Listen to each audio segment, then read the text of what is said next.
Bu gün bu studiyaya əlimdə çox vacib bir statistika ilə gəlmişəm. Azərbaycanda orta ömür uzunluğu statistikası açıqlanıb. Kişilər 74 il yarım, qadınlar 79 il 2 ay yaşayır. İndi kim kimin başını ətin yiyir görürsünüz? Yazıq kişilər, adımız çıxıb.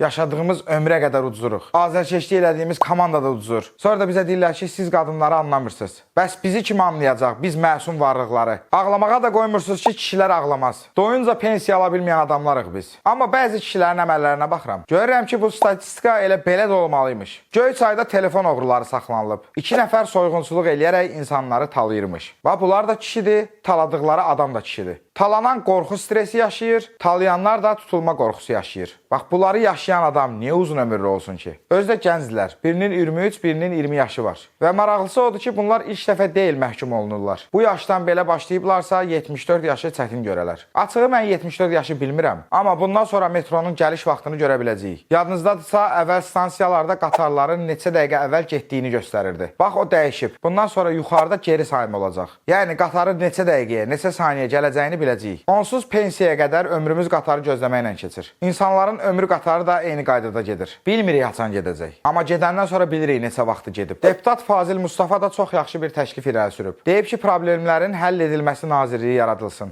Əslində hər problem hansısa nazirliyin balansında deyil ki, bir də o problemləri həll eləmək üçün ümumi nazirlik olsun. Yox, əgər problemlər həll olunacaqsa biz razıyıq, qoy olsun. Özdə bunun adı uzun deyə, bunu qısa deyək. PHN, problemləri həll edən nazirlik. Mən qorxuram ki, sabah bu nazirliyin özündə problem yarana. Bu əməlli başlı olacaq paradoks. Bəzən kompüterdə olan antiviruslar öz yerləşdiyi papkada virus tapır. Bu da eynən onun kimi olacaq. Belə bir nazirlik yaransa xahiş edirəm, ilk növbədə hava limanındakı taksi problemindən başlayın. Millətə bax, aeroportda qalıb hamısı yerdə bax.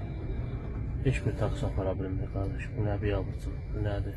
Bilirsiniz də, hava limanında taksi sifariş verib gedə bilməzsiniz. Ya öz maşınınız olmalıdır, ya da milyon manat verib pomidor taksi ilə getməlisiniz. O gün bir xanım deyir ki, hava limanından Əmirzana bu pomidor taksi 40 manat istəyir. 40 manata bir maşın pomidor alıb bütün qış yemək olar. PHN-dən ilk xahişim budur. Bu taksi məsələsini həll eləsin. Azal'la Naxçıvana uçmaq daha ucuzdur, nəinki hava limanından şəhərə gəlmək. Bilirsiniz də, insaf da dinin yarısıdır. Yəni, bu işi asanlaşdırmaq elə də problem deyil. Buna görə nazirliyi yaratmağa nə ehtiyac var? Özünüzə rəva bilmədiyiniz əziyyəti, insanlara rəva bilməsəniz, bütün problemlər həll olunacaq. Bir də bu qadının dərdini həll eləyin, sosial şəbəkələr nəfəs alsın. Seymurun qardaşı, mənim ördəyimi gətir. Bu qadın ad-ba-ad, adresinə qədər kimlərdənsə şikayətçidir və onların qanunsuz işlər törətdiyini bildirir. Sanki bu işə baxmalı olan qurumlar bunu nəzərə almır. Bir öyrənin onun dərdi nədir, problemi nədir? Nə istədiyini tam başa düşmək də olmur. Kim kimdən 500 manat alıb, kim kimin heyvanını oğurlayıb bilinmir. Bunu xronoloji ardıcıllıqla danışdırın. Qoy bütün ölkə aydınlansın. Amma bu gün eləməyin, sabah eləyin. Çünki bu gün Azərbaycan millisi oynayır. Özü də